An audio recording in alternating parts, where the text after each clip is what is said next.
আপনাকে সৃষ্টি না করলে কিছু সৃষ্টি করা হতো না হয়েছে। অতএব সঙ্গে সঙ্গে তার বাগানটা এক নিমিষের মধ্যে আমি শেষ করে দেব। যেই কথা বলেছি সঙ্গে সঙ্গে শেষ করে দিব বলেছেন। আল্লাহর ফেরেশতাকে, আসমানের ফেরেশতাকে আল্লাহ নবী বললেন, না না তোমরা থামো, অতএব এই করো না, আমি নবীকে ক্ষমা করে দিয়েছি, ক্ষমা করে দিয়েছেন।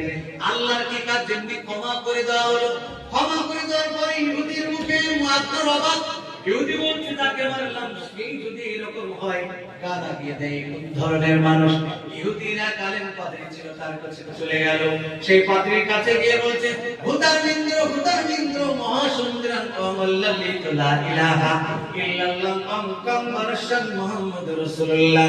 অতএব তোমার বুকে যিনি এসেছিলেন তিনি হচ্ছেন কোন সাধারণ মানুষ নয়, তিনি হচ্ছেন অসাধারণ মানুষ। তিনি হচ্ছেন নবীদের নবী, তিনি হচ্ছেন আখির জামানার পয়গম্বর জনাব রাসূলুল্লাহ সাল্লাল্লাহু আলাইহি ওয়াসাল্লাম। হযরত আব্দুল্লাহ যার পিতার নাম, যার মায়ের নাম আমিনা। আব্দুল্লাহ মানে আল্লাহর দাস, আমিনা মানে শ্রীমতী সতী সাধ্বী। তোমার দরবারে তিনি এসেছেন, তিনি হচ্ছেন আখির জামানার পয়গম্বর জনাবে রাসূলুল্লাহ সাল্লাল্লাহু আলাইহি ওয়াসাল্লাম। বলেন সুবহানাল্লাহ। সঙ্গে সঙ্গে আবার বলা হলো, সত্যি তো আবার বলা হলো, মহাসন্দিরান ওয়াল্লাল্লি লা ইলাহা ইল্লাল্লাহ মুহাম্মাদুর রাসূলুল্লাহ। অস্ত্রবিদ্যা বরুণী রাজা তসনাদানি ওয়াল্লাল্লি লা ইলাহা ইল্লাল্লাহ অঙ্কম বরশান মুহাম্মাদুর রাসূলুল্লাহ। আপনার বাগানে তিনি এসেছিলেন, তোমার বাগানে তিনি হচ্ছেন আখির জামানার পয়গম্বর জনাবে রাসূলুল্লাহ সাল্লাল্লাহু আলাইহি ওয়াসাল্লাম। বুঝতে পেরেছেন? দুনিয়ার বুকে নবীকে তিনি আদর্শ দিয়ে মানুষকে মুগ্ধ করেছেন, পাগল করে দিয়েছেন। আমি আপনাদেরকে বলতে চাই, আমরা রাসূলকে মানি তো? আমরা মানি তো?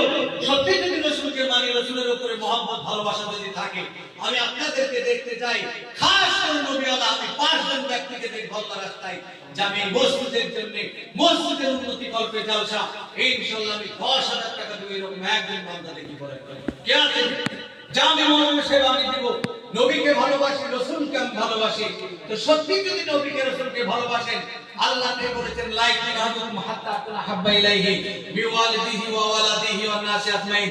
প্রকৃতপক্ষে পূর্ণাঙ্গ মুমিন ঈমানদার অতক্ষণ পর্যন্ত হতে পারবে না যতক্ষণ পর্যন্ত তুমি তোমার সব কিছুর চাইতে আল্লাহ এবং আল্লাহর রাসূলকে ভালোবাসতে না পারবে।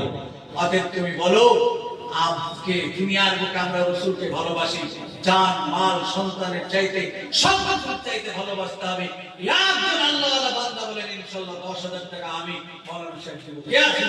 ইনশাআল্লাহ কেউ নাই।